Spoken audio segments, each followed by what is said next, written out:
नमस्कार, दुनिया आज तक में आपका स्वागत है। आपके साथ मैं हूं शशि तुषार शर्मा। दुनिया आज तक में हम आपको दिखाएंगे दुनिया की ताजा तरीन खबरें, लेकिन सबसे पहले नजर दुनिया टॉप 10 पर। इजरायल में सियासी गतिरोध खत्म करने की कवायद तेज हुई। चुनाव अधिकारियों ने राष्ट्रपति रूवेन रिवलिन को सौंपे संसदीय चुनाव के अंतिम परिणाम। पिछले हफ्ते हुए चुनाव में किसी भी पार्टी को नहीं मिला बहुमत। अब राष्ट्रपति पर है सरकार बनवाने की जिम्मेदारी, ताकि 2 साल के भीतर 5वीं बार चुनाव की नौबत न आए। अपनी रक्षा क्षमता बढ़ाने के लिए अमेरिका के साथ मिलकर बाइडेन मिसाइल बनाएगा ऑस्ट्रेलिया। पीएम स्कॉट मॉरिसन ने कहा, रोजगार के साथ साथ हथियार निर्यात का बढ़ेगा अवसर। रक्षा क्षेत्र में $1 बिलियन खर्च करने की है योजना। इंडोनेशिया के जावा सागर में क्रैश हुए श्रीविजय एयरजेट का कॉकपिट वॉइस रिकॉर्डर मिला। इस विमान हादसे में क्रू मेंबर समेत 62 लोगों की मौत हुई थी। अब रिकॉर्डर से पायलट्स की आखिरी बातचीत की जानकारी मिलेगी। कोरोना वायरस की शुरुआत कहां से हुई, इसका पता लगाने के लिए डब्ल्यूएचओ ने चीन के बाहर जांच की सलाह दी। चीन में डब्ल्यूएचओ की जांच अभियान के मुखिया रहे पीटर बेन ने कहा है, चीन के बाहर भी वायरस के केंद्र का पता लगाना चाहिए। जापान, अमेरिका समेत 14 देशों ने डब्ल्यूएचओ की कोरोना वायरस की उत्पत्ति से जुड़ी रिपोर्ट पर जताई है चिंता। जापान के मुख्य कैबिनेट सचिव ने अतिरिक्त जांच की मांग की है। रिपोर्ट में देरी और वायरस के नमूनों पर भी सवाल उठाए गए। चीन के रुइली शहर में पूरा हुआ मास वैक्सीनेशन का काम। संक्रमण के 6 नए मामले आने के बाद पूरे शहर में चलाया गया था मास वैक्सीनेशन अभियान। बुधवार तक सभी निवासियों को वैक्सीन लगी। दुनिया में लगातार बढ़ रहा है कोरोना का ग्राफ। 12 करोड़ 89 लाख से ज्यादा लोग हो चुके हैं कोरोना से संक्रमित। अब तक 28 लाख 18 हजार से ज्यादा लोगों की जा चुकी है जान। 10 करोड़ 40 लाख से ज्यादा हो चुके हैं ठीक।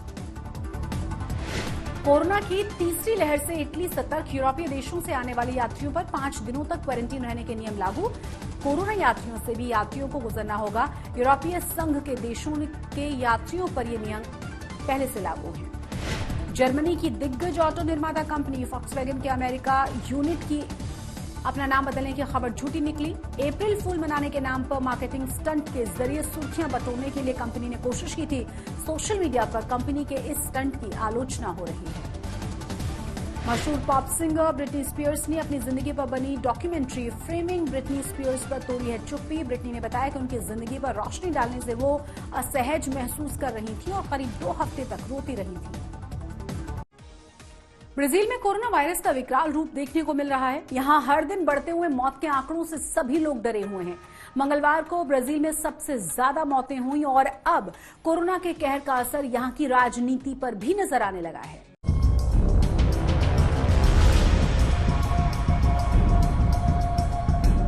इन दिनों कोरोना वायरस से सबसे ज्यादा बेहाल कोई देश है तो वो है ब्राजील। यहां महज एक दिन में करीब 3700 लोगों की मौतें हो गई हैं और संक्रमण से मरने वालों की अब तक की सबसे बड़ी संख्या है। इसके अलावा करीब 88,000 नए संक्रमितों की पहचान भी हुई है, जिसने सरकार के साथ साथ आम लोगों को भी डरा दिया है।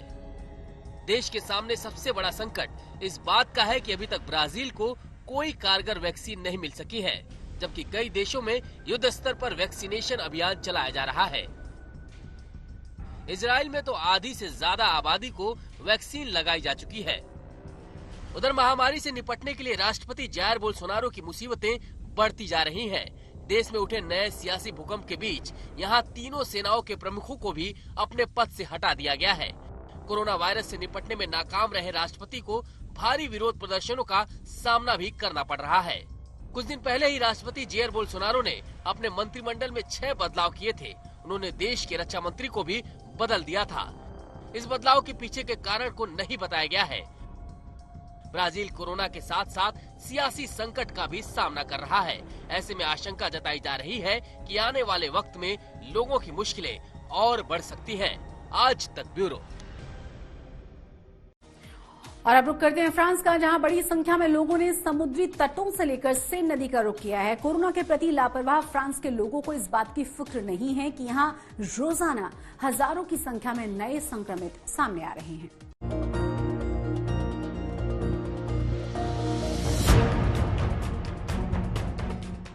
समुद्र के तट से लेकर नदी के किनारे तक बड़ी संख्या में धूप का आनंद लेते ये वो लोग हैं जिनके देश में कोरोना ने इस कदर कोहराम मचाया है कि इसकी चपेट में आकर करीब 46 लाख लोग संक्रमित हो चुके हैं, जबकि 95,000 से ज्यादा लोगों की मौत हो चुकी है। तस्वीरें फ्रांस की राजधानी पेरिस और उससे लगते इलाकों की है, जहां कोरोना महामारी की चिंताओं को पीछे छोड़ते हुए बड़ी संख्या में लोगों ने समुद्री तटों से लेकर पेरिस की मशहूर सेन नदी के किनारे का रुख किया।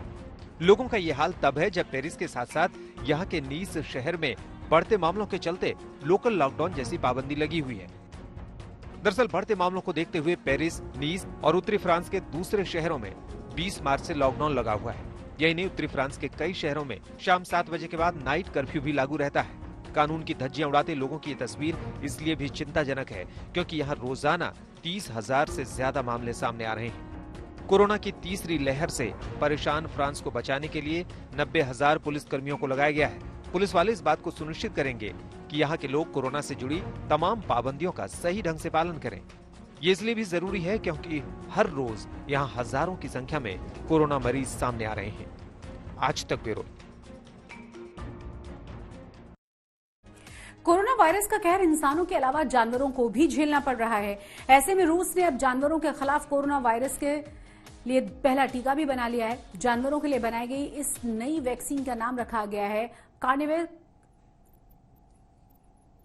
वैक्सीन। देश के कृषि मामलों पर नजर रखने वाली संस्था रोजेल खोनाजोर ने बुधवार को इस बात की जानकारी दी है। इससे पहले रूस ने सबसे पहले इंसानी कोरोना वैक्सीन बनाने का दावा भी किया था। रूस में कोरोना वायरस के 3 टीके उपलब्ध हैं, जिनमें से सबसे लोकप्रिय वैक्सीन है स्पुतनिक। मॉस्को में 2 अन्य वैक्सीन एपिवैक कोरोना और कोविवैक को भी आपातकालीन इमरजेंसी में इस्तेमाल करने की मंजूरी दे दी गई है। ब्रिटेन सरकार द्वारा लॉकडाउन में मिली छूट के बाद इस साल पहली बार ब्रिटेन की महारानी एलिजाबेथ किसी सार्वजनिक कार्यक्रम में शिरकत करने के लिए पहुंची। इससे पहले वो वीडियो कॉन्फ्रेंसिंग के जरिए ही ऐसे कार्यक्रमों में हिस्सा लेती थी। लंबे लॉकडाउन के बाद 2 दिन पहले ही प्रतिबंधों में छूट मिली है, जिसके बाद बुधवार को 94 साल की queen Elizabeth royal Australian army force के शताब्दी समारोह में शिरकत करने के लिए पहुंची। इससे पहले बीते साल दिसंबर महीने में विंडसर में एक सभा में वो शामिल हुई थी और कोरोना वॉरियर्स का आभार जताया गया था। इससे पहले महारानी एलिजाबेथ उस समय सुर्खियों में आ गई थी जब उनके पोते प्रिंस हैरी की पत्नी मैगन ने ओपरा विनफ्रे के शो में उन पर नस्लीय भेदभाव के आरोप लगाए थे। आइसलैंड में ज्वालामुखी विस्फोट की तस्वीरें इन दिनों आम हो चली हैं। ज्वालामुखी के फूटते लावे को देखने के लिए यहां हजारों की संख्या में लोग पहुंच रहे हैं। खतरनाक ज्वालामुखी विस्फोट भी लोगों को अपनी ओर आकर्षित करता है, इसीलिए कई फोटोग्राफर भी इसकी खूबसूरत तस्वीरों को अपने कैमरे में कैद करने के लिए यहां पहुंचे हुए हैं। आप तस्वीरों में देख सकते हैं, जैसे जैसे लावा नीचे की ओर बढ़ रहा है, फोटोग्राफर भी इससे बचने के लिए पीछे पीछे हटते हुए, भागते हुए नजर आ रहे हैं। आइसलैंड का ये ज्वालामुखी इन दिनों पर्यटकों का पसंदीदा अड्डा बन चुका है। ये भी बता दें कि आइसलैंड में ज्वालामुखी देखने आ रहे पर्यटकों के लिए करीब 3.5 किलोमीटर लंबा एक पैदल का रास्ता बनाया गया है और साथ ही पूरे इलाके में गश्त लगाई जा रही है ताकि दर्शकों की सुरक्षा को सुनिश्चित किया जा सके। और इसी के साथ दुनिया आज तक में अभी के लिए बस इतना ही, लेकिन देश और दुनिया की तमाम बड़ी और अहम खबरों के लिए आप देखते रहिए आज तक।